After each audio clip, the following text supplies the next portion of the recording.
There we go. I believe we are now recording and we'll move along. Yes, a rose by any other name would smell as sweet, and we thank William for that. What is the federal and state educational language or label for kids who have a disability in the area of mental health or behavior? Anyone, just speak up. Again, unmute and just comment at any point during our session tonight. What is the federal label? And actually, our state label is in alignment with it. Uses the same terminology.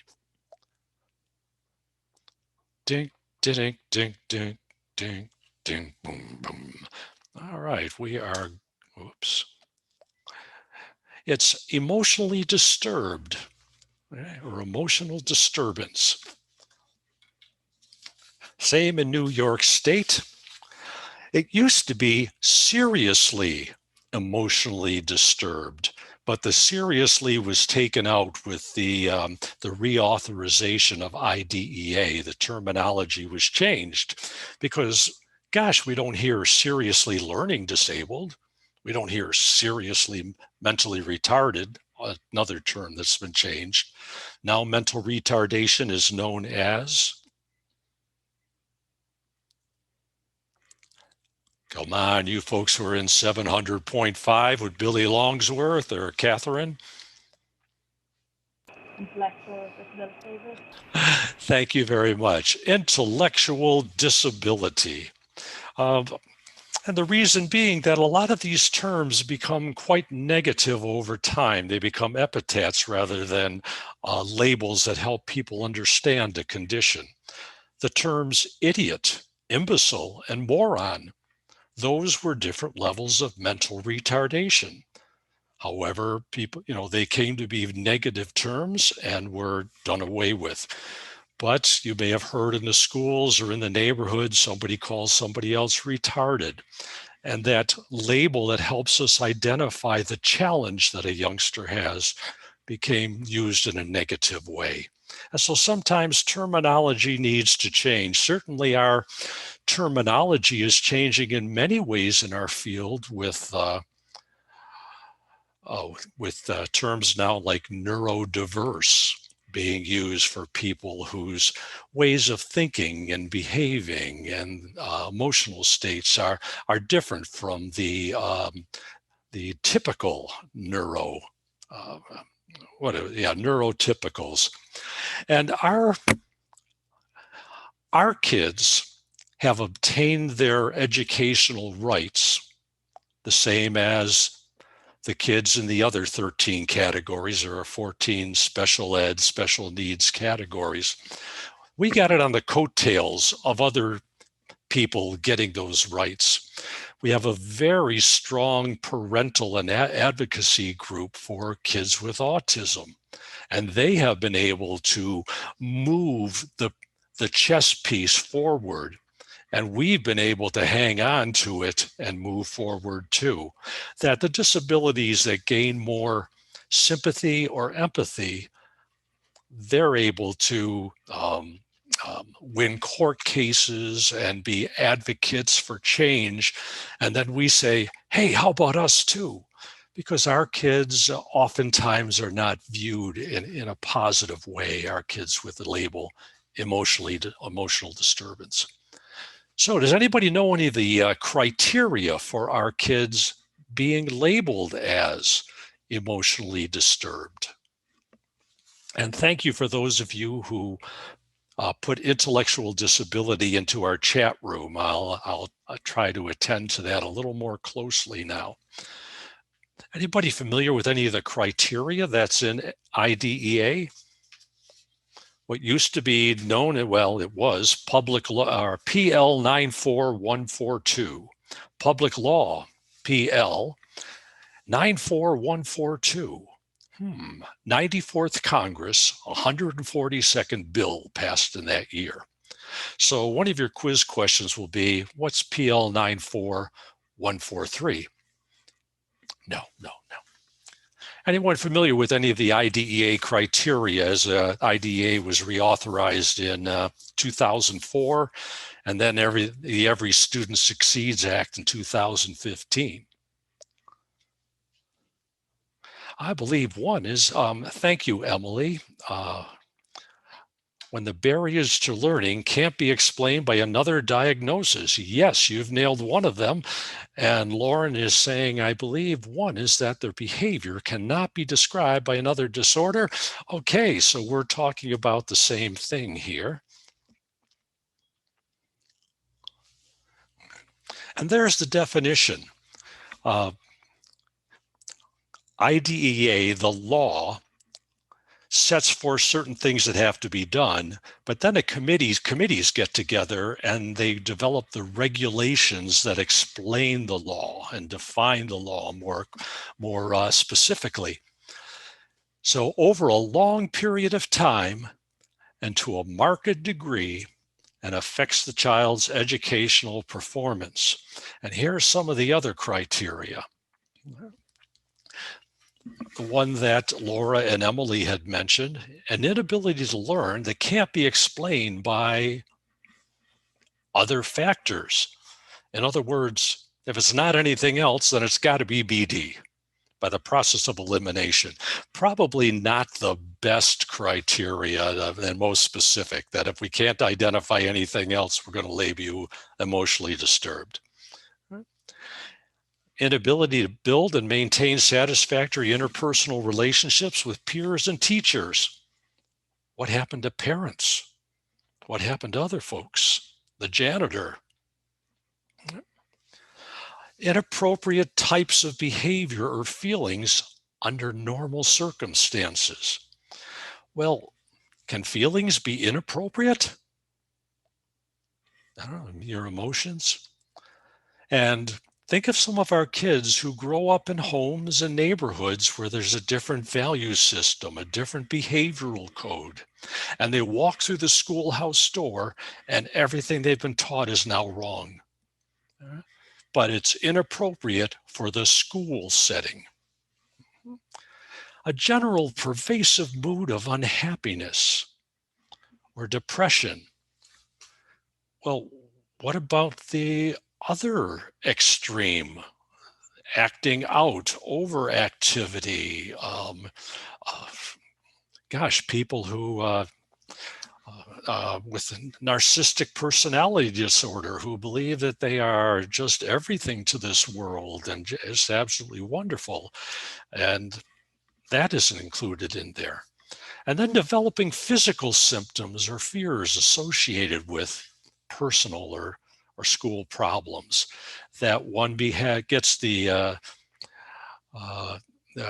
stomach upset, even to an extreme of kids whose bodies actually freeze. They are unable to move. They are so overcome with, say, anxiety or some other emotion. And then at the bottom, along with that criteria, emotional disturbance includes schizophrenia. Why they chose that particular mental health disorder, unsure, but perhaps back in 1966, when they were coming up with this criteria, schizophrenia needed to be included for some reason. And it does not apply to children who are socially maladjusted, unless they're also emotionally disturbed. And socially maladjusted was not defined. Most psychologists, school psychologists who are involved in the testing now say, well, social maladjustment must be the same as this DSM-5, the psychological manual, must be the same as which of the diagnoses. Socially maladjusted is believed to be equivalent to which DSM-5 diagnosis. We'll have a learning module regarding these children and youth. Conduct disorder, aggressive, manipulative, coercive, those sort of behaviors. engaging in dangerous behavior. All right. And so this comes from Eli Bauer, was the head of the committee that was coming up with the guidelines, the regulations for the law. We knew we had to identify kids who have serious emotional disturbance at that time, but what is that? And so Eli Bauer, who was a big name in the field back then, was the head of the committee. And this is almost word for word what was in his 1966 publication, a book. The original IDEA was passed back in the early 70s, so I had that earlier 1966 mixed up. And yeah, conduct disorder, we'll find out much more about that. By the way, in a 1990s article, Eli Bauer, who was then a senior statesman in our field, wrote an article, and he says, I have no idea where that last clause came from about social maladjustment. When we sent our definition forward, it was not included. Somebody somewhere in the process wrote that in. It was not part of the committee's recommendation. Why would we exclude kids with conduct disorders, are aggressive, manipulative, streetwise kids? They need an education too. They need special services too, but they can be eliminated. What about oppositional defiant disorder? Oppositional defiant disorder, you were asking, Risa? Yeah, is that included? Oppositional defiant disorder oftentimes precedes conduct disorder. Yeah, certainly oppositional defiant disorder, it's almost as if these kids' life mission is to disobey directions and commands and rules and things along that line. And that oftentimes then expands into conduct disorder. ODD, we may not see what you see right here on the screen: aggression, destruction, being deceitful. Certainly we have the violation of rules that continues on, but conduct disorder is seen as being a more severe condition and oftentimes builds on an original ODD diagnosis. All right. So those are the kids who can be excluded. The school does not need to serve them, or does not need to provide them with any services. These words would be used. I'm sorry. Let me stop at that point. In the Diagnostic and Statistical Manual from the American Psychiatric Association, that has several hundred mental health conditions described and the criteria for identifying them. And just recently, in the most recent version of the Diagnostic and Statistical Manual, they added on an extension to conduct disorder. A lot of our kids who are aggressive, manipulative, caustic, they feel bad afterwards. But there's a subtype that just doesn't care. Yeah, I did that. So what if I beat the heck out of them? So what if I did this? There's a lack of remorse. So that is one of the subtypes of conduct disorder.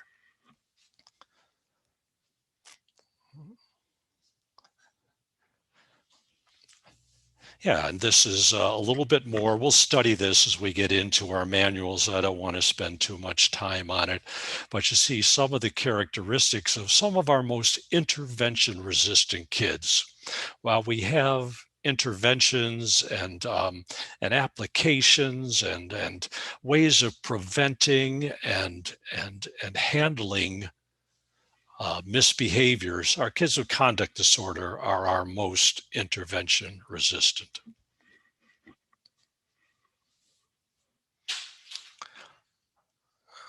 Key lime pie. Yeah, so sometimes we have to decipher the code. If I were out in the Midwest, I'm going to run across terms like emotionally handicapped. And if I go to other states, it's emotionally disabled, perhaps down south, emotionally maladjusted out in the West.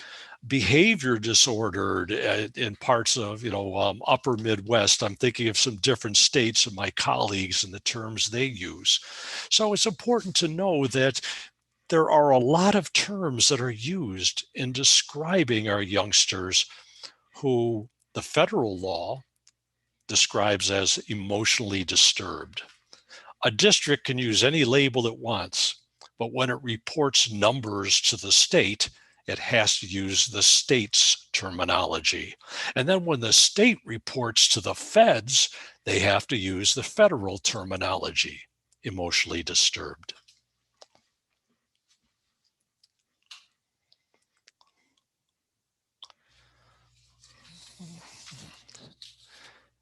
So, what are some of the advantages to giving kids labels of, say, emotionally disturbed, learning disabled, visually impaired, deaf, hard of hearing, physical disability? What are some of the advantages, and then what are some of the disadvantages to classifying kids? Why do we classify kids? What are some of the arguments against doing so? Anyone like to speak up, offer a possibility? I wrote in the chat that a positive to classifying a disability might be distribution of resources and access to services. Exactly. We can't provide special ed services unless the kid has a special ed label. And so it is a matter of accessing services. And I forgot, what was the first one you mentioned, Corey? Because I was just attending to the second. Just the allocation of resources. There's only so many special ed teachers or related service members to go around, so to speak. So to kind of be able to allocate them appropriately. Yes, and while that shouldn't be a consideration, it should be, does this youngster meet the criteria for that label and to obtain special services? Oftentimes reality kicks in. We are really short of school psychologists. We are really short of special educators. And the 5 areas of greatest shortage in teaching are what TESOL, teaching English to speakers of other languages, math, science, technology, and special ed. But among all of those shortages, the greatest shortage is teachers to teach kids with emotional and behavioral troubles, kids labeled emotionally disturbed, that our kids are the least likely to have a teacher trained to work with them. Now, that does benefit you if you're looking to move across districts. You say, oh, my training is in kids who have mental health and behavior challenges. That catches an administrator's attention. So there's a great need for us out there. Some of the drawbacks, well, oftentimes the person can become the label. That a kid says, oh, I can't behave, I've got ADHD. No, you can behave with our support and our help, but it's not, you don't get to use it as an excuse. But unfortunately, labels are that way. Think of some of the labels that have been applied to you, and do you make certain you live up to them or down to them? Do you see that as part of your character, your personality? Oftentimes, too, these labels have taken on negative connotations, and other folks view our kids as being deficient in comparison to them. And so, yeah, there are pluses and there are minuses, as there are with just about everything. But as we go a little further with the definition so that we really know, how did our kids get to be here? How did this criteria come about? Well, I'm going to show you a video that was recorded, let's say several years ago. I see it marked there at 1997. All right. And you'll see as we watch this video that at one time I actually used owned and used a hairbrush, and I don't, if you're going to laugh or chuckle when you see me, please mute your microphone accordingly. But we're going to start off here and watch about a proposed new definition.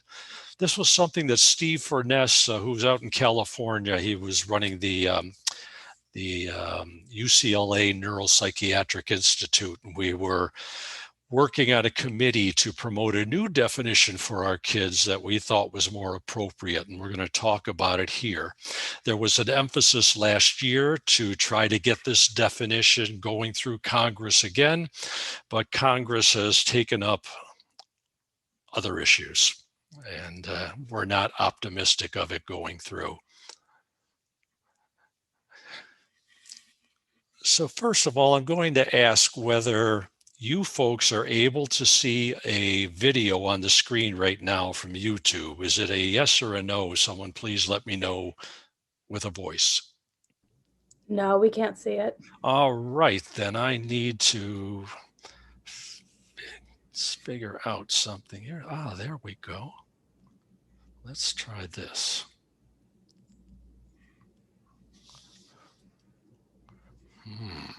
We saw it for a brief moment, but yes, I was seeing that too. So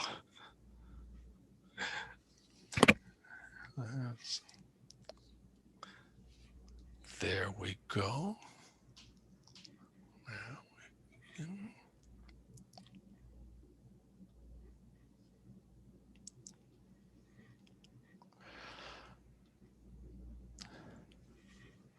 yeah, we can see it. All righty, thanks so much for that feedback. And we'll start off at about the 30-second mark and go for about 7 minutes. There's Deborah Shanley, president of Brooklyn College. And, oh, who's that guy?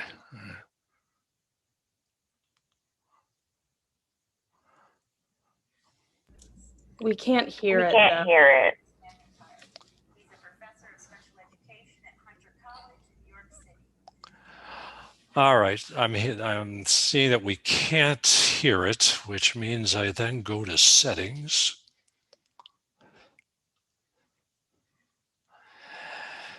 And good gosh.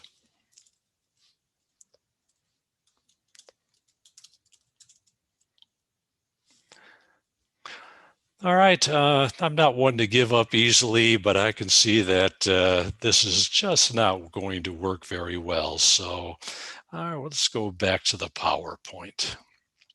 And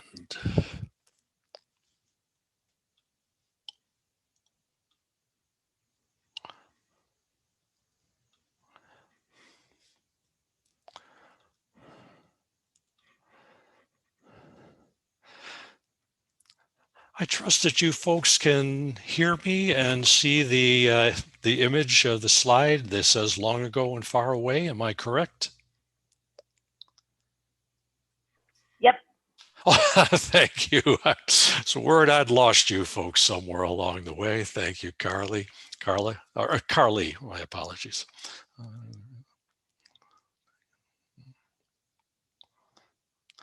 All right.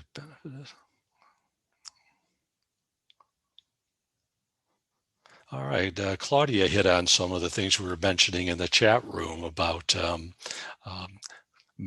over-medication or medicating when not needed, and some of the negative terminology.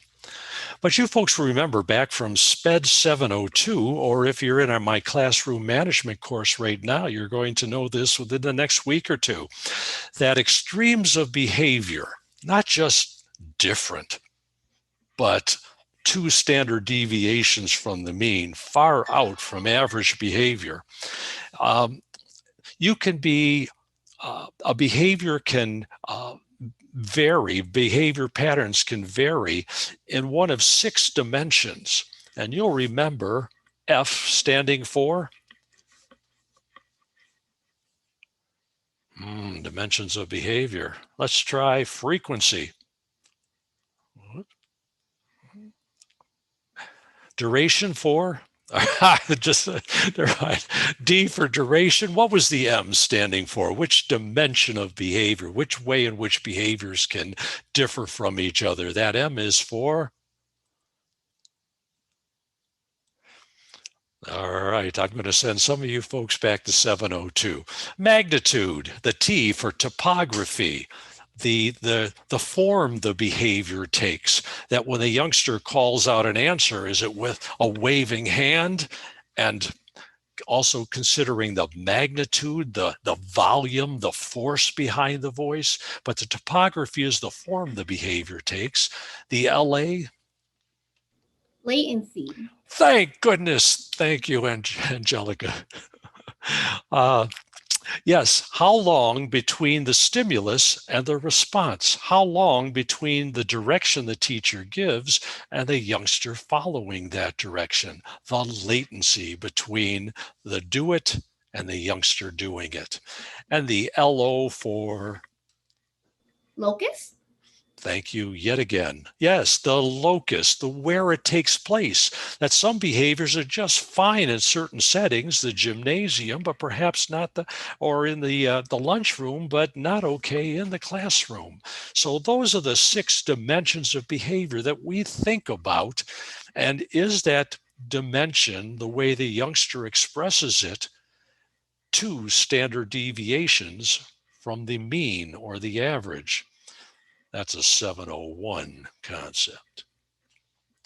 Now, along with our folks, our youngsters, having an educational label through the Individuals with Disabilities Education Act, and I'm sure that name will change sometime in the future as to differently abled as opposed to disabled. Our terminology always changing. But where else might they get that another label from? A lot of your kids, if you look through their files, they're going to have the educational label, and they'll also have another label regarding their behavior or their mental health. Where's it come from? If you didn't know, you're going to know soon. Because we are going to study this. We have a learning module on the Diagnostic and Statistical Manual of the American Psychiatric Association. When mental health workers and pediatricians and school psychologists and psychologists and psychiatrists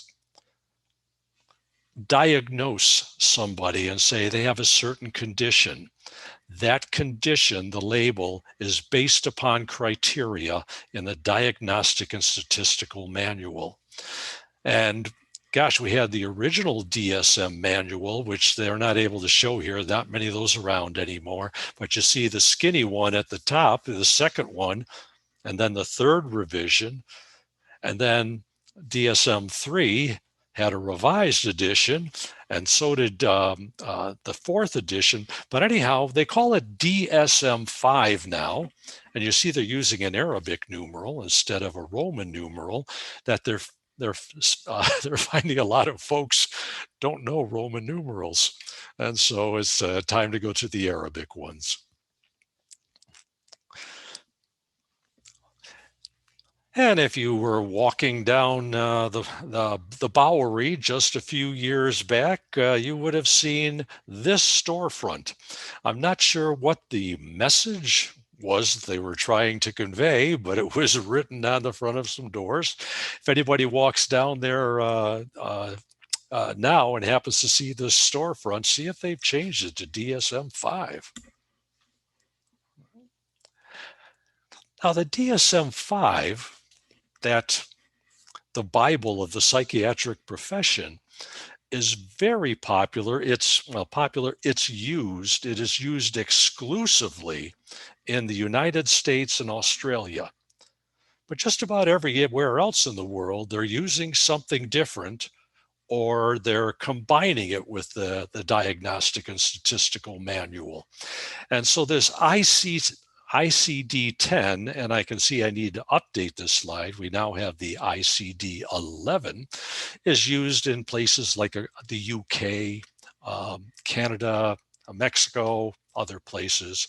But the ICD-11 now is a physician's text, but a chapter within it, along with describing all of the medical conditions. There's a chapter in the ICD, the International Classification of Diseases, put out by the WHO. That's not the 1960s rock band. We're talking about the World Health Organization. And there's a chapter in the ICD just with regards to mental and behavioral disorders. Most folks who use the two manuals find that for classification purposes, for identifying someone as having a disorder, you're likely to be more accurate with the ICD-11. However, the Diagnostic and Statistical Manual is better for research purposes. It's easier to develop, organize a study around that criteria.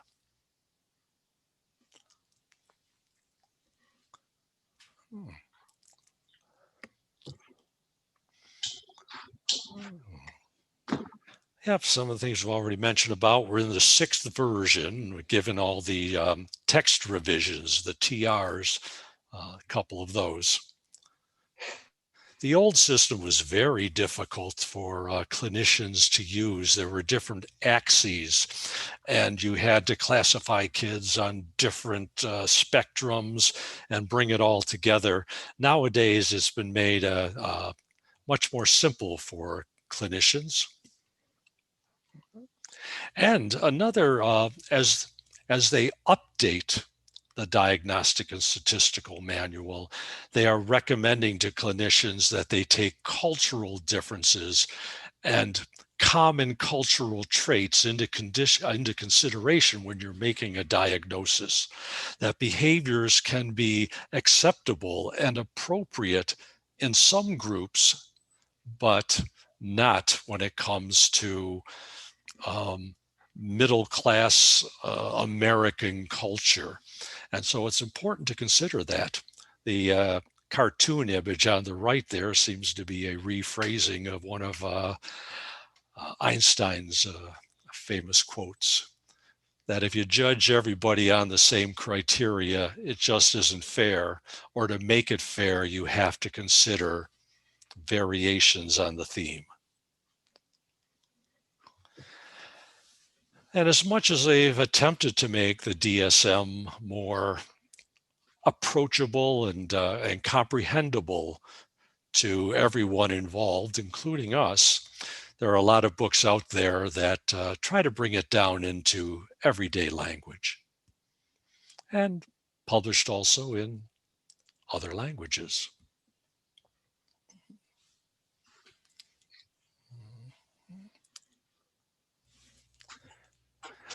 Yep, whenever they decide to revise it, they bring together medical experts, psychiatric experts, psychological experts, and but the changes have been rather controversial.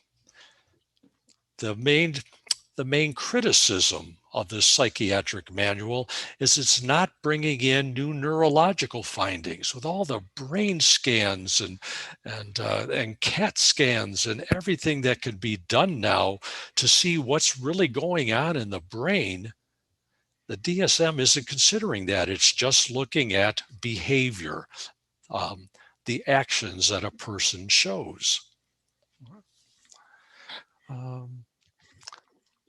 Treatments are not connected with the various diagnostic categories. So why are we doing this? It doesn't help educators at all. It doesn't tell us what we should be doing in the classroom.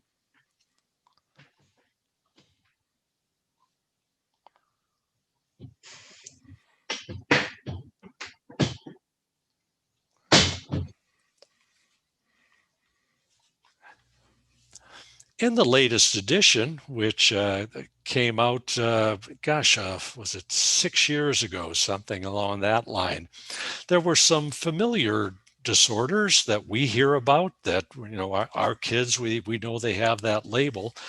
And as they're described, the criteria for diagnosing youngsters for different conditions has changed. For example, with ADHD, they've changed now to add an age of onset being important. Previously, it didn't look at a person's age. And previously, it had to impair your functioning in life. And now it no longer has to. It can be an inconvenience, but not impairing your life. How about autistic spectrum disorder? I suspect some of you working with youngsters on the spectrum are familiar with the change that occurred between DSM-4 TR, the text revision, and DSM-5. What's changed? They've grouped it with, oh God, now my head's gone blank. You're close. You're on the way, Kathleen. Yeah. That's an umbrella term now. But. Exactly. That autism used to be a very specific term, a very specific diagnosis in the DSM. But there were other conditions too that seem similar to those who are devising this manual, who are on the committees. Asperger's disorder was considered its own category. I'm blocking on the one that is more common in young girls, the name of it, but a number of disorders, because they appeared similar to the members of the committee, they were brought together under an umbrella and saying there are different kinds of autism. It's on a spectrum, a continuum. And so now it's called autism spectrum disorder, and Asperger's and that one that affects young girls almost exclusively included under that umbrella. Conduct disorder, they added that callous disregard clause for a certain subcategory of that. Eating disorders have had their changes. There's different criteria for diagnosing it. Intellectual disability, we know, is formerly, and if you're not saying it out loud, you're thinking it, yeah, that term that was previously used, mental retardation. That if you are mourning the death of a special,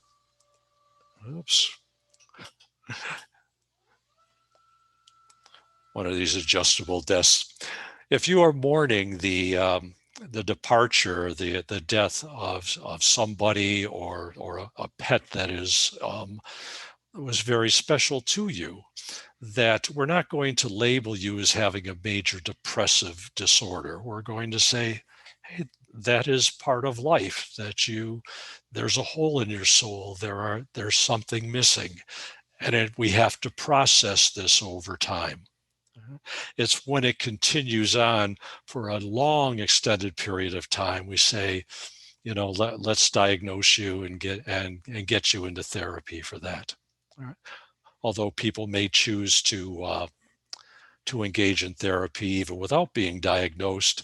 However, many medical insurance companies require that you have a DSM-5 diagnosis in order to have your therapy covered or your treatment covered. Okay. Obsessive compulsive disorder. It used to be its own label, but now it's been brought together with other related disorders, rather loosely related, but still related. And personality disorders, which are what many of us think of when we think of mental health and mental illness. We think of personality disorders, which we'll get to in just a second. But let's see. So, some new conditions were added. Some new diagnoses were added. Disruptive mood dysregulation disorder, flying into excessive rage over what most folks would consider to be not deserving of such explosion and leading to violence. And this one is being considered, it's already in the ICD, the ICD-11, Internet Gaming Disorder. In fact, I was just reading on the news today that China is now requiring that internet platforms limit children to 1 hour of gaming a week. It can only be on weekends, and the youngsters get shut off by the internet system after 1 hour of gaming. They being concerned about that. All right. So personality, you know what makes sense right now is let's give you a credit for being here this evening. In the chat box, please enter your name. When I save this Zoom session, it will save the chat box. And this way I can give you credit for having been here with us this evening. All right, nice to see everybody still with us.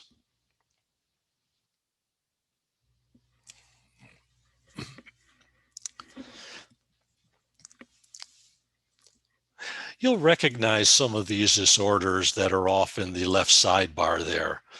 Paranoid, schizoid, antisocial, narcissistic, obsessive compulsive. You've probably heard these. And yes, they are diagnoses in the DSM. There are 3 clusters or 3 categories of personality disorder. Some of these have an age of onset. Our children will not be labeled with these disorders. But more and more, we are finding that these disorders are being applied to children. Say, for example, bipolar disorder used to have to be 18 years of age. Now youngsters of, gosh, I'm hearing like 11 or 12 years old are being diagnosed with that disorder.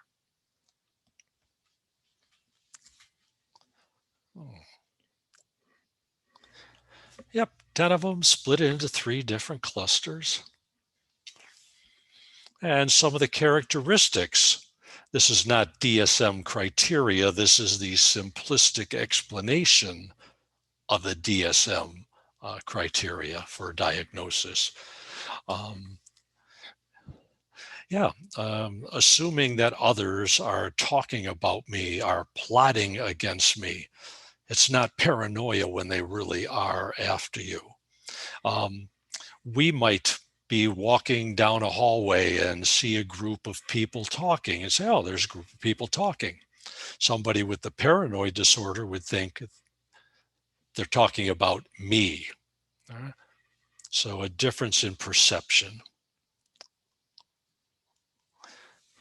Schizotypal, which I believe that should be schizotype or schizotypical, all right? Magical thinking, that connecting the dots, and certainly this is human nature. Humans like to make sense of things. And when we get these random points of information and things happening, oftentimes we try to bring them together, make some sense of what's going on. Unfortunately, this is also where we get a lot of the conspiracy theories as they pull from here and pull from there and try to point out how they're connected. If you want to hear a great song that would represent somebody who engages in this magical thinking and I can make things happen, if I get it on the left side of the brain or left side of the bed, it's going to rain. There's an old song, and I'm an old guy, so I know old songs, but by the Temptations called "Can't Get Next to You," and it's a hilarious schizotypical person singing there. All right, and now we're moving into cluster B. And what we get here are some folks who change like the weather, very unstable moods from intense joy, and then the next moment can fly into a rage at seemingly undetectable things to us or insignificant things to us. Something's either good or it's bad. There's no areas of gray. It's a black and white world, and you react accordingly and quickly and with great emotion.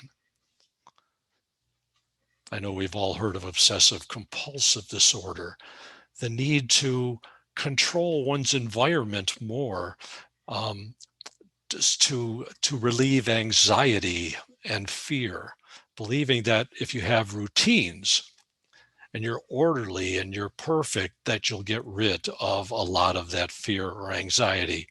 There are, it's an attempt to cope, but these individuals also need some instruction on how to cope more proficiently and adequately. You might be familiar with the Greek mythology and Narcissus, the young man who fell in love with his own reflection in the pool.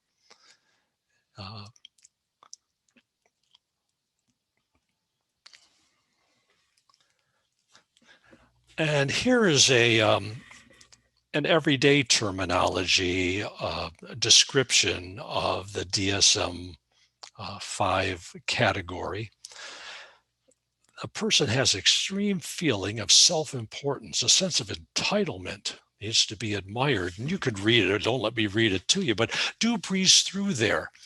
And there are a number of psychologists who say a very famous person with whom we are all familiar fits the criteria for this mental health disorder, along with 2 or 3 others. And while psychologists are not supposed to diagnose anyone unless they've seen them personally, given that this famous person is so public, they believe that they have a good feel for that person. I would encourage all of us to remain silent at this point and just think about, gee, who might they be talking about? And you can agree or disagree on just mentioning that psychologists have written about this. So then, this is where you get involved again. And just mention some names out loud or enter them into the chat room, that when you think of individuals who have been really important in our field, that what we do today is, like Newton said, if I see farther than others, it's because I've stood on the shoulders of giants. What we do today comes from the work of those giants. Who might they be? What are some names that come to mind when you think of mental health, behavior?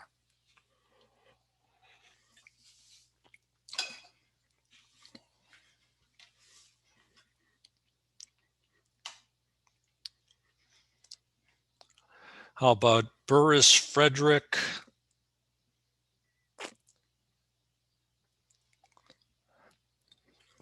Oh, sorry, I monitor the chat room.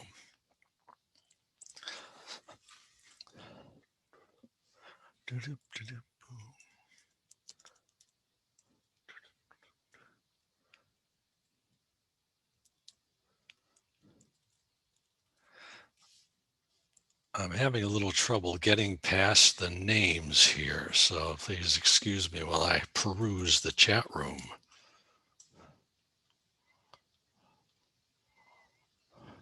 I'm seeing Pavlov, and yes, does Ivan Pavlov, does that name ring a bell? I'm trying. Excuse me while I experience great frustration, and I may display one of the DSM diagnoses in just a second.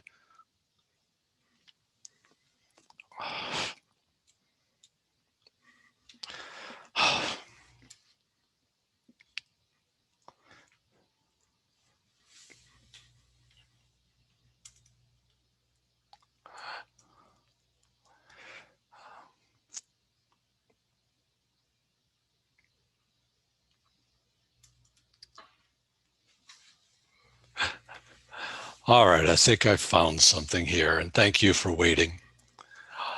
Sigmund Freud. Yes, indeed. He was started off the psychiatric, the thoughts, getting into the mind. And while certainly many of the things that he promoted are no longer believed to be true, some of the contributions he made is that earlier life oftentimes affects our later life, and that emotions can affect behavior, and that talking about these things with a trained professional can be very helpful. Yes, Burris Frederick Skinner, just a monster name in the field. I mean, monster and like enormous impact that our understanding of behavior, when we do is based upon, are we being, our behaviors maintain and build because they're reinforced, either positive or negative reinforcement, or behaviors can be subdued through negative or positive punishment. Things we'll study in SPED 702 if you're yet unfamiliar with those terms. Our applied behavior analysis comes from, initially his work. It's one of the conditions, ABA is one of the things we'll be talking about in our controversial issues time together, that there are more and more concerns coming out regarding ABA, and we'll talk about those and whether they're valid or not. I personally won't take any positions, but I'll present you with information and you make the choice. Vygotsky, who was known as a major name in understanding language, but Vygotsky is also understanding developmental processes in children. Piaget, who also looked at developmental stages and processes in youngsters. Carl Jung, who, when we think of talk therapy, he is one of the originators of that. Mary Ainsworth, and I'm not familiar with her work, and so Risa, could you familiarize us with Mary Ainsworth? Yeah, she talks about attachment theory and how parents or guardians have. Oh, yes, that is one of the big reasons or believed to be causations among kids with oppositional defiant and conduct disorders, is that there was not good attachment with the parental figures or the people in the home. They're just not connected, and that affects their later development and how they respond to people. So yes, thank you for that refresher. Peter Levine, he's got a behavior management approach that is becoming more and more popular. And Yael, if you could give us perhaps a little bit more information than I would be able to give.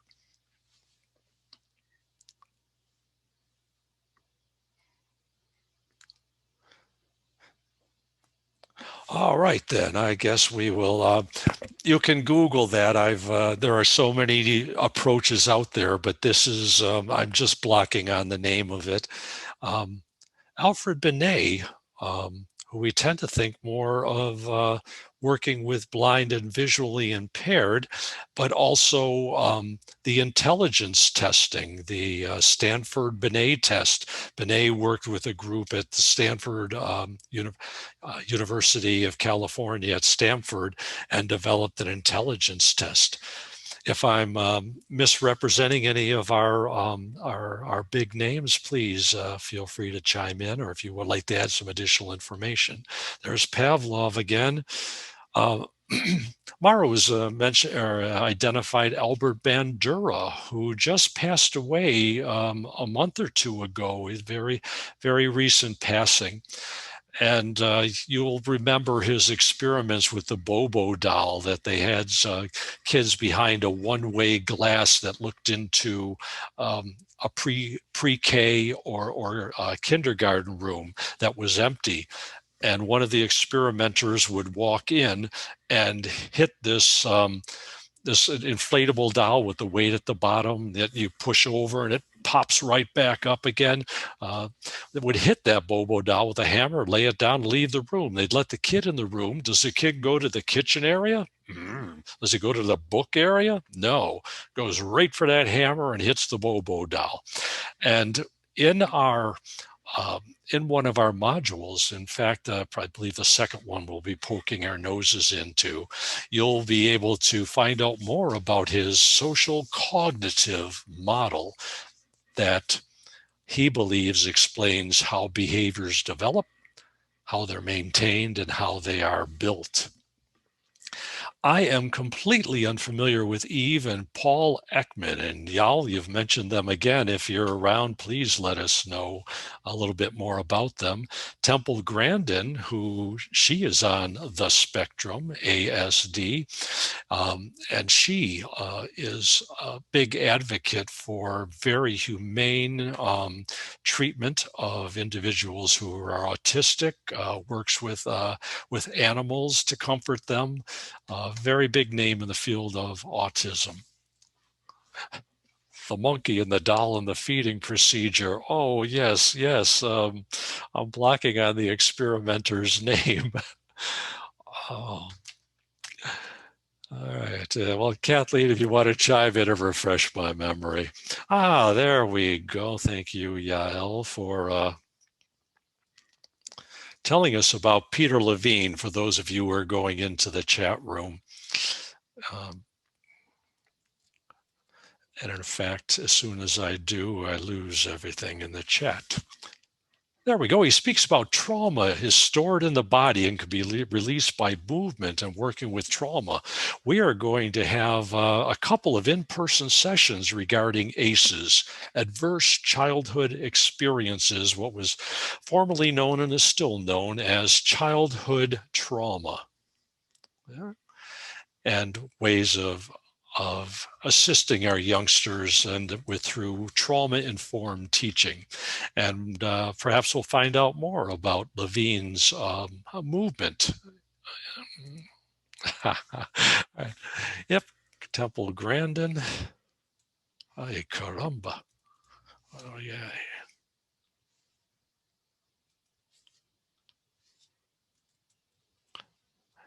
Bandura, yep. Temple Grandin, their trailblazing work at Colorado State. Yes, it's she is renowned for her work. And I'll be interested in reading more about Eve Ekman and Paul Ekman and their work at with the Dalai Lama. All right. Thank you, everyone, for throwing that in. Some of the other ones, let's see, who might have we forgotten? Thorndike, who was also helped to develop the behaviorist model. August Eichhorn, when we talk about education versus mental health, August Eichhorn, after World War I, set up psychoanalytic schools. That one of these schools that I happened to see a video regarding, there were 8 boys who, in my mind, were conduct disordered, streetwise, aggressive, manipulative kids. And the teacher or the person who was running this classroom just stood there. And the kid said, "So what are we supposed to do?" And the teacher said, "What would you like to do?" "I'd like to take all the snacks on the shelf and eat them." "Oh, you'd like to take the snacks on the shelf and eat them." Well, it finally got to a point where it shows these kids breaking into locked cabinets and tearing things out And the therapist would say, I see you're breaking open the cabinets. Oh, you're throwing things out onto the floor. Psychoanalytic, just you've got to create a safe environment where they feel comfortable with you and know they can speak with you and they won't be judged. It's not one of the more popular models in modern day times. Fritz Radel and David Wattenberg, they took the psychoanalytic model and said, that's going a little bit too far. But what is important when you're dealing with kids is developing the student-teacher relationship. And so they're big with that for working with troubled and troubling kids. And then their student, Bill Morse, trained, who was a big name in the field back in the 70s and the 80s, trained Nick Long, who you may be familiar with his conflict cycle or his life space crisis interview. And we will study about those in a model. In SPED 751, if you're with the good Dr. Sean Turner, you will be studying another psychoeducational model known as the Circle of Courage, developed by Brentrow, Broken Leg, and Van Bakkeren. Now, I mentioned all these names, and you can't get to know them all at once, but at least some familiarity with these names. And when you hear them, you might investigate them a bit more. Norris Herring, who started the first of the ABA schools, the behaviorist model schools out in California. Nick Hobbs, who set up the first school for troubled kids, which had a psychoed orientation down in North Carolina, Project REED. Ivar Lovaas, big name in the field of autism, originally with his aversive therapy that when he first started out, using some methods that would no longer be allowed. I remember watching a video of him working with Sarah. And Sarah, they were trying to build her speech. And he said to her, Sarah, say ooh. Ah. Sarah, say ooh. Ah. Sarah, say ooh. Ah. And he slapped Sarah. Sarah, say ooh. Ooh. You also might be familiar with another one with this autistic child, and this is more than one, I believe, who would not go to the parent for support during times of trouble. They built a room, and the youngster was outside. There was metal grating on the floor. A parent sitting on a chair on a rubber mat over in a corner. The youngster was led into the room. The experimenter left, went out to turn on electrical current that went through the grid on the floor. The barefooted youngster, trying to escape the pain from the electrical shock, ran around and around and around until eventually ends up over on the rubber mat near the parent. And over time, they would shrink that rubber mat.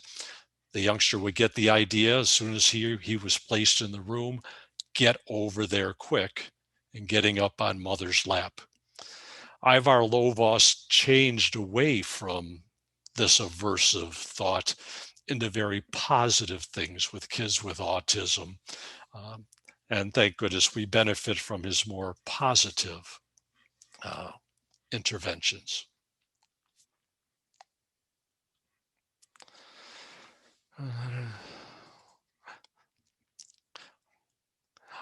Yes, it does seem that, and this is brought up in our chat room, that our field was dominated by men.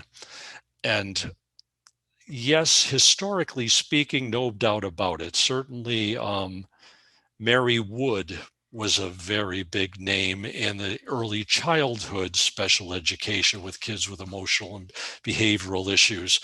But yeah, you are pointing out it was very male dominated through our history, but that has changed a lot. And if you, the work being done now, the women are very well represented. Yes, and white men, yeah. Uh, uh, and here's a white guy trying to comment on that. But yes, indeed, you have noticed that they seem to be prominent in the history. That too is changing, thankfully. And gosh, we're getting into a lot of the social commentary, but you won't find a whole lot of disagreement that much of it is still today viewed as how do we bring those outliers into the fold, that we cannot accept that behavior and we'll try to lure those individuals back. But if we can't, there need to be consequences, talking about punishment. I believe that you'll be able to read a chapter I just wrote, which includes 40 reasons why punishment actually works against us, and hurts the person who is punished. All right.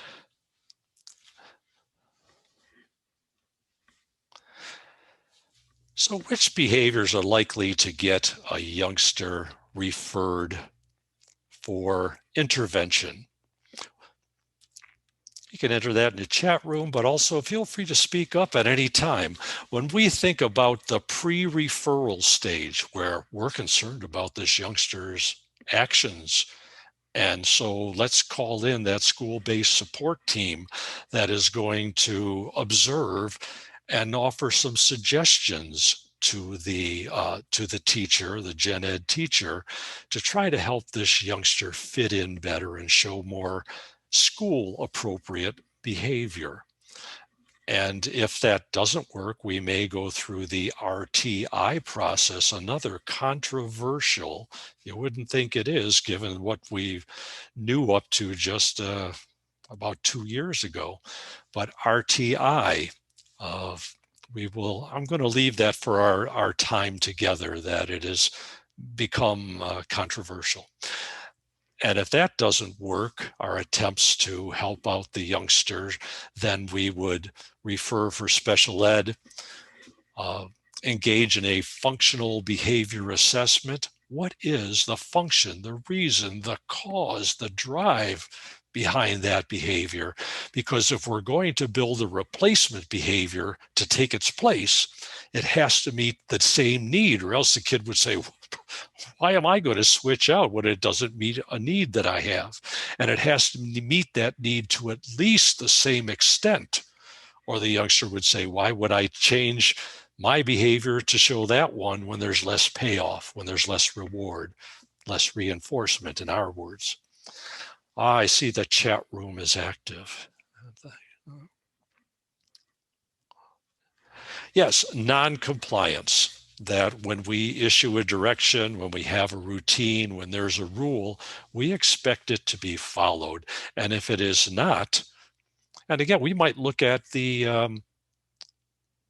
one of the dimensions of behavior. Why am I blocking on the one between the stimulus and the response? But yeah, it just takes the youngster follows the direction, but after a lot of hemming and hawing and reasons why they shouldn't have to, and 13 repeats. So yeah, that is one of the reasons, probably the most prominent reason for why kids get referred. They're not following my directions. Violent behavior, yes. If it happens more than once or twice, we are going to say this is a pattern and we need to address it. Behavior interferes with learning, and yes, that is one of the criteria in IDEA. Outbursts, I suppose we're talking about emotionally charged outbursts.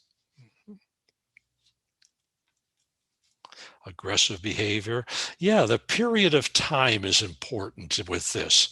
It happens one time, we find out the school counselor, the social worker finds out that, what the reason is, what's going on in that youngster's life. But if it persists, then we're going to get into evaluation of the behavior for possible special services.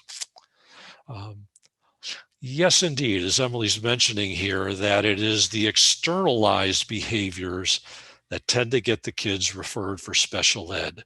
The internalized ones, kids who are quiet, they may have a great deal of anxiety, they may be depressed, other reasons, but they don't show out that behavior. They don't get referred as often. Psychologists believe that they actually have a greater need than the kids who are acting out, because the kids who are acting out are responding to their emotions. They're doing something, but somebody holding it in and not dealing with those emotions, psychologists are more concerned with their behavior. Yep, calling out, defiant, telling you to take a long walk off a short pier. Yeah, high activity levels, and yes, and moving away from areas and that sort of thing, physically aggressive. All right, yeah, we'll find out why punishment is not the way to go.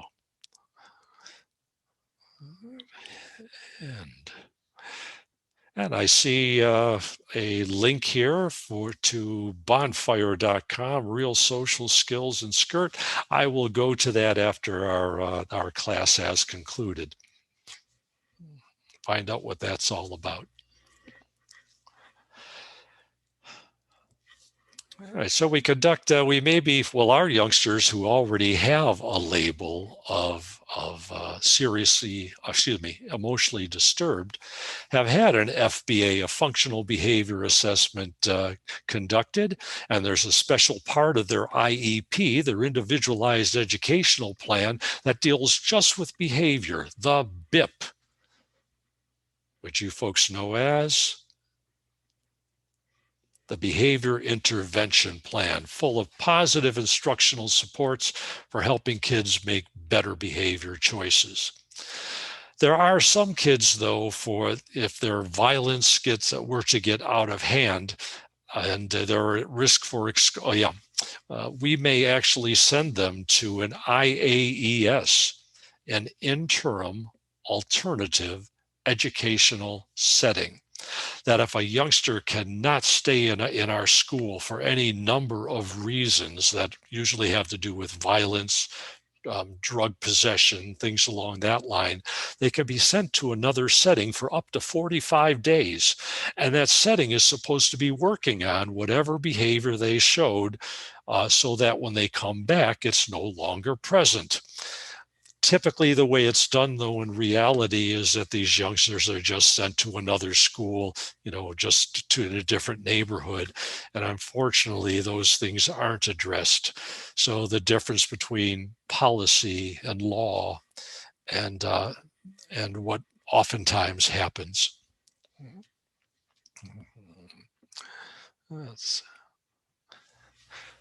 So PBIS, what exactly is PBIS? If you'd be so kind as to shout out or enter into the chat room.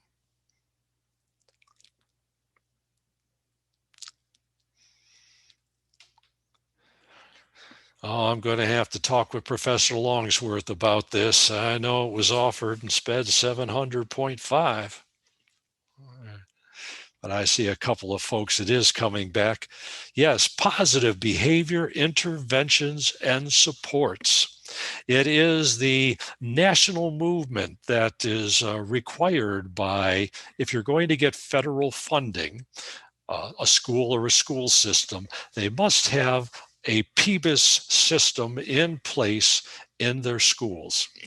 I know that oftentimes is not the case, as I am in a PBIS group, and there are a lot of people in charge of developing those systems right now because they've been threatened with losing the federal funding, but they were receiving it.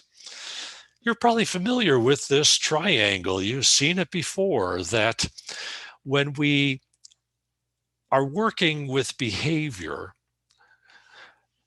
with 80% of our kids, we're very successful with setting up the rules, all the things that you learned in SPED 702, setting up your rules, your regulations, your procedures, and those tend to work really well with 80% of our kids.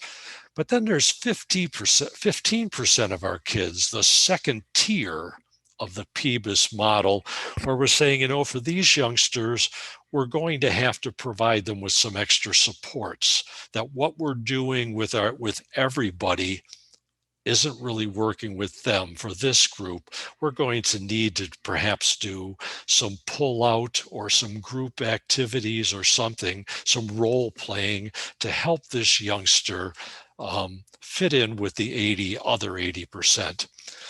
The 5% are typically the kids who've received the label of serious, I'm still thinking back to the 60s, emotionally disturbed, are kids with labels for mental health and behavior. About 5% of the kids, even though we believe that at least 15 to 25% of kids in schools are presently dealing with mental health or behavior issues. They may be somewhat temporary in that they're not resistant long-term, but at any one time, we think that somewhere around 15 to 25% of kids in schools are dealing with mental health and behavior issues. But we actually serve probably about 5%. Nationwide, it's actually closer to 3% of kids have been labeled as emotionally disturbed. A little more close up as to, well, what do we actually do in the different tiers? I mean, what are we doing for that 80%? Oh, tier 1, the green level, is what we do for all kids. We provide them with the accommodations and the various supports that they need. And we teach them what's expected in our classroom. But for that 15% that's having a little trouble joining us in our behavioral expectations, then we're going to perhaps teach them social skills so that they're a little less socially odious to other kids. We're going to teach them self-regulation so that we don't have to impose so much outer regulation to keep their behavior in line. We want self-monitoring and self-regulation among our kids. Some of you out there might be using your check-in, check-out system. Can anybody explain that to our group? Would someone like to speak up and tell us about your check-in, check-out system?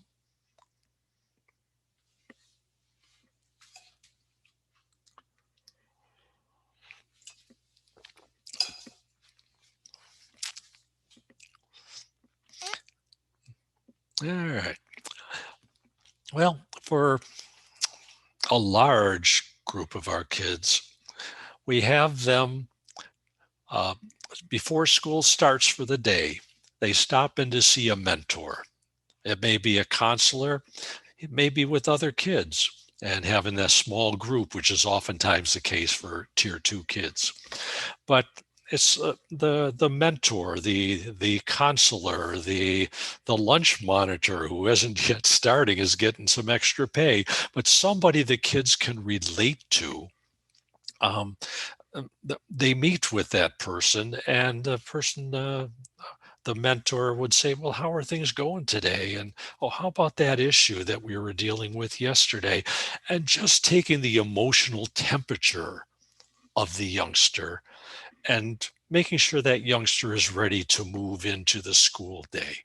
And then at the end of the day, we'll have a checkout. So how things go.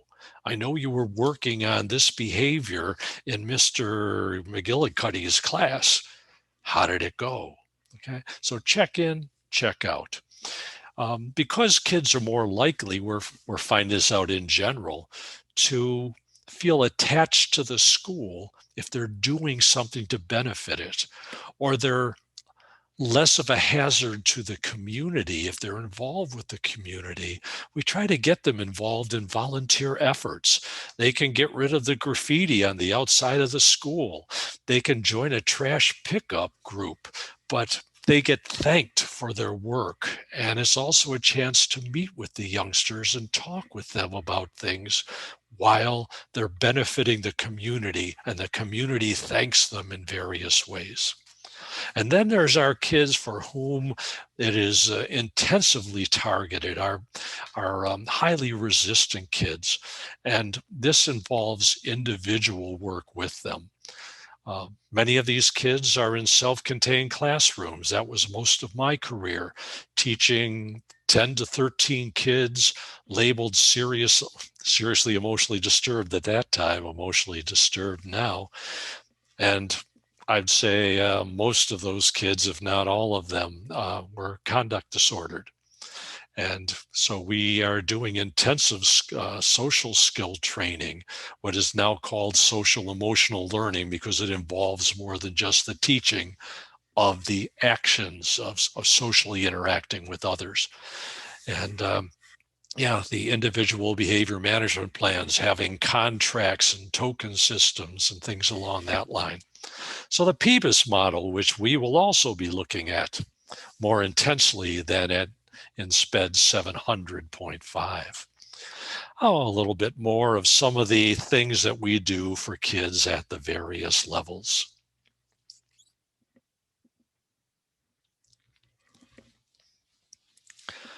Well, good golly, we have covered sort of an overview of our field, getting a good feeling for it. But at this point, that's coming up next. We'll talk about the syllabus in just a little bit. But anything we need to address with regards to our coverage or overview of the field? Let's see. Oh, thank you for checking in about the check-in, check-out system. Okay. Yeah, we oftentimes take the kids' emotional temperature by having them point to faces showing different emotions. We have them point to colors that represent different emotions.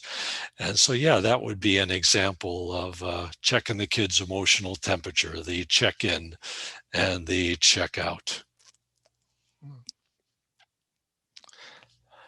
All right, at this point, let's take a 1-minute break so that moms can better attend to their kids. Everybody can run off and get a glass of water. You can stretch the legs, but let's just take 1 minute and we'll return. We'll cover the syllabus and then sign off for the evening. So I'll see you in 1 minute to talk about the syllabus.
Welcome back, folks.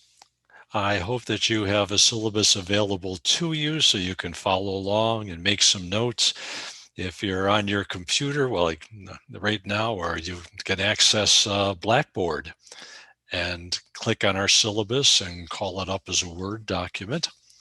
Otherwise, you might have a hard copy in front of you like I do, and we will let me breeze through it. Yes, 750 is a hybrid format course, which used to mean some classes in person. This semester, we've been told it will mean at least 50% of the classes in person. So that will be 8 times that we will be meeting. We'll be meeting in room 134. That's on the 11th floor of the West Building. And we'll be doing so on 8 different Mondays, which are shown there. If you don't have it available to you, but you've got a pen handy, these are the dates we'll be meeting. The 13th of September, the 20th, and the 27th of September. October 25th, feel free to wear your Halloween costume early. 11/1, the 1st of November, the 22nd of November, the 13th of December, and the 20th of December. Do know that Hunter is requiring that you wear a mask at all times. That doesn't seem to apply to the professors. I plan on wearing a clear face shield anyhow. They do want you folks to be able to see the lips for a better understanding. We ask that you sit in the same seat each time. So whatever seat you're in the first class, they ask that you sit in it again. This has something to do with if tracing is necessary, we would know who was sitting where according to a seating chart and a way of tracking folks. You will need vaccination proof to get into the building or have an exception or an exemption from that policy. Excuse me. And if you want more information on how you prove that you are vaccinated or how you get an exemption or exception, then you go to CUNY First, sign on to CUNY First. And if you look in the upper left-hand corner, you'll see a menu. You want to click on Vaccination Verification. And in there, it's got the procedures to follow. Office hours, I'll be sitting at my desk from 7 to 9 at night on Tuesdays and Wednesdays. Feel free to drop in for digital Zoom office hours. But if those times aren't convenient, then let's talk via email and we will arrange for another time that's convenient to both of us. Let's see, you've got my email address there. You see it's my Hunter College email address, not the one from my website. We ask that you folks communicate with professors and staff members at Hunter from your Hunter College email. Right? That if you send me something from your Gmail or your Hotmail, I'm supposed to just ignore it. But no, I will respond and say, please send this same message from your Hunter College account. So please do so to prevent that intervening step. I say, and because I'm talking with very much like you, we're emailing and texting all day, and sometimes conversations start to overlap and intertwine. If you could make sure that you hit the reply button, so all the previous correspondence to our issue is contained in the former emails that are found below. And if you're unable to do that, just please summarize the conversation as opposed to something like, sounds great, let's do it. And I've forgotten what it is we were working on. If I need to get into the CUNY First system to check transcripts, get you registered for courses, find out things like that might be on your record, I'll need that 8-digit Hunter ID. So always include that in your correspondence if I have to start researching things or enter in permissions.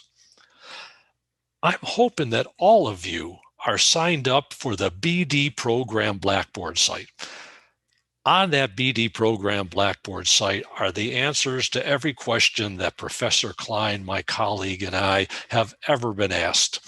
And while you're always welcome to speak personally with us via Zoom, unfortunately not in person this semester, but you're up at 3 in the night, 3 in the morning, and you need answers to that question, go to our BD program Blackboard site, and chances are the answer will be there. The response will be there. Now, if you're not already signed up, how do you do so? You go to your Blackboard homepage, you look to the left, you scroll down a little bit, and you'll see a search box for organizations. Enter in BD program and sign up.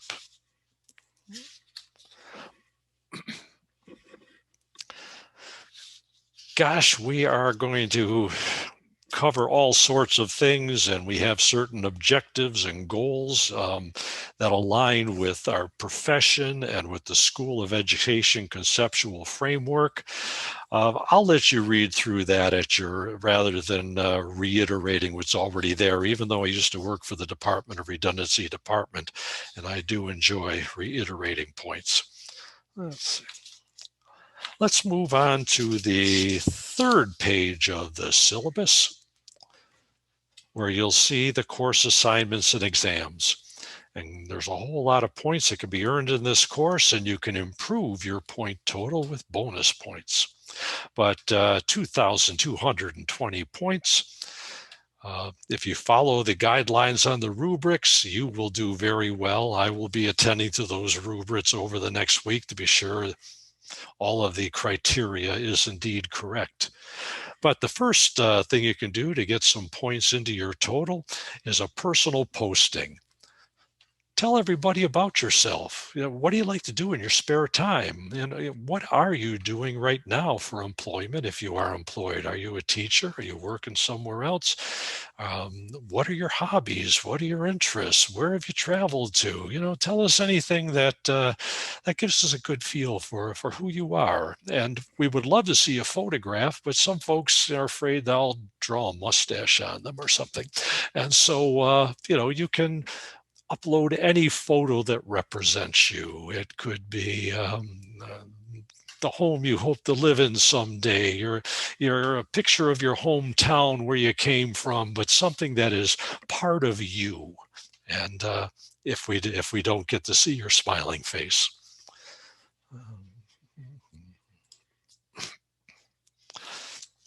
And we ask that as much as our political viewpoints and religious beliefs are part of who we are, we would ask, and we respect that, but we would ask you to save those for another forum where more in-depth discussion on them can take place. Number 2 there, gosh, we have a lot of posts to the discussion board that after we're done with an in-person class or as we're looking through the study modules, we'd like to know, well, what are your thoughts regarding this? And at the end of a study module will be a number of questions or items or activities from which you can choose. And if one of those options doesn't quite fit, then feel free to email me and say, look, I'd really like to respond in this manner. What do you think? And chances are we'll say, yeah, that would really add a lot to our discussion board. So yeah, we're going to have, they're worth 100 points each. We have 15 of those tasks or discussion board points for 1,500 points. Sometimes you respond one time, sometimes there are 2 responses to the discussion board. We ask that first post be in-depth, detailed, very descriptive, very thoughtful. People keep asking me, well, how many words, how many paragraphs, how long? And it's like, well, it's really depth of thought, consideration, how you present yourself. But, thinking, maybe around 400 words. Okay. And if you're up to like 390, don't start thinking about more adverbs and adjectives, but that's a general guesstimate as to the length. We ask that you compose it off of the discussion board. Rather than winging it and doing it on the fly on the discussion board, chances are you won't present yourself in quite the way you'd be able if you composed it in a Word document, let it sit for a day, came back to it and edited it, and kept improving upon it so that it really does represent your thinking well. We ask that you also compose it in Arial or Helvetia or Tahoma font, one of the block-like fonts. We know that comprehension improves when people don't have to figure out these letters with all these frills like Times Roman, and that it takes away from seeing the word. So we ask that it be in some sort of block format, which is mentioned there at the bottom of page 3. We also ask that when you're composing it in your Word document, there are digital grammar checks and digital spelling checks. If you're unable, if you don't know how to activate them, let's do a Zoom session and I'll show you so that it will underline words that don't seem to be spelled correctly, or phraseology that doesn't seem to be grammatically correct. And just a double check on our own edits. I've moved on to the top of page 4. And you'll see there a fieldwork report. New York State requires that people getting your certification, or in fact, any certification in teaching, have 100 hours of fieldwork, being in a classroom, engaged in an activity or observing. And we split up that 100 hours into, we put different numbers of hours in different courses. Some colleges, they just have a fieldwork course and it's all 100 hours handled. We split up those hours, 20 hours of fieldwork in our course. Of course, over the last year and continuing on into this year, schools are not welcoming visitors for safety concerns.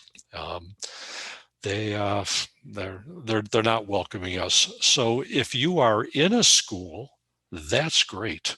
You can observe your classroom. You can observe a colleague's classroom. But if you're not yet teaching, if you're not yet in a school, then we will have a virtual classroom for you to observe.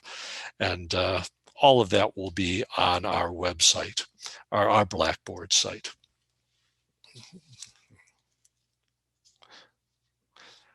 Yeah, that's explained in the syllabus and will be explained on Blackboard. And then here's number 4, our 8 in-person classes, worth 10 bonus points. So knowing that attendance cannot be counted against you in the grading, I've decided it will count for you in the grading. That using Fibonacci's formula and various stellar cartography formulae, I think it comes out that you can improve your score by your point total by almost 4% by attending classes. So if you're at 86%, that would bounce you up to, I don't know, 89 point something, and we always round up. So it would change the grade. I hope to see you all there, and I should stop at that point.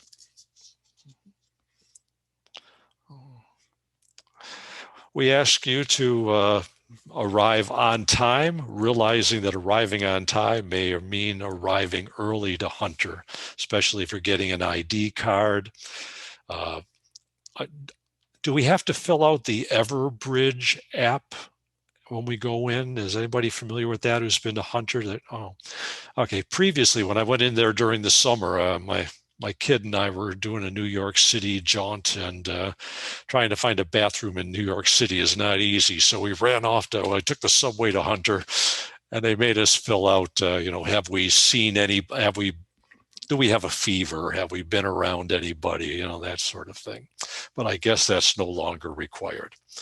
So we ask, be on time, and Do your best to be attentive after a long day because we do meet late, and try to avoid distraction. It's hard now. We're all used to our digital devices, but we'll have a break during class, maybe even two sometimes, just for a couple of minutes, and that'll be your chance to update your Facebook status and check your text and things along that line.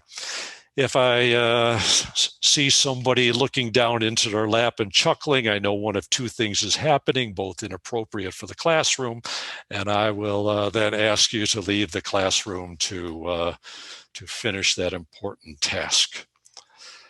Oh, we have two quizzes. One is already up and you can get started on it. Some of you probably already have taken the quiz. It's one on the theoretical frameworks, the various models for explaining why kids behave as they do, how they got to that point, and how do we go about helping them change for the better. And so that quiz on the theoretical models is already up and ready to go, and that module is open. You can take the quizzes as many times as you wish. Okay, so you might go there tonight saying, I haven't even poked my nose into that module, but I just want to see what the questions are like. And so you can go in there, and of course the score won't be something that wouldn't be a keeper, but at least you would have some familiarity with the quiz. And when you take it again after studying, your score will go up on Blackboard in the gradebook feature. For calculation of the final grade, I only consider your highest score. So you can take that quiz 10 times and only your highest score will be considered in the calculation of the final grade. I see I should check the chat room. Let's see what's in there. Blackboard not active. Zenaida, you and I need to talk, and we'll figure out how to get that going. You can stay after class tonight, or we can talk via email or set up another Zoom appointment. I should be on my office hours tomorrow night from 7 to 9, and again on Wednesday during the monsoon. I'll stay on after. All right, great. Let's see. No. Oh, I see some back and forth here.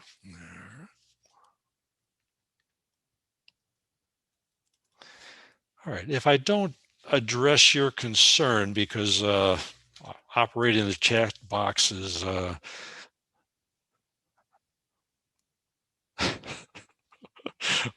right, I am interested in finding out what that's all about. All right.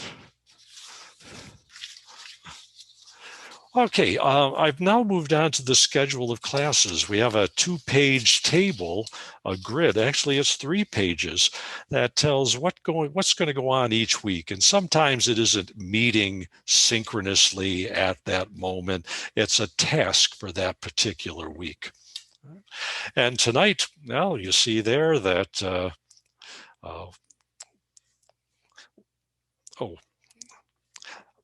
there are 3 columns, one with the date, one with what we're doing that week, and on the right-hand side is the follow-up to the session, or what needs to be done that week. And you'll see that before we meet again, or excuse me, before we meet on the 13th, you've got a couple of activities there.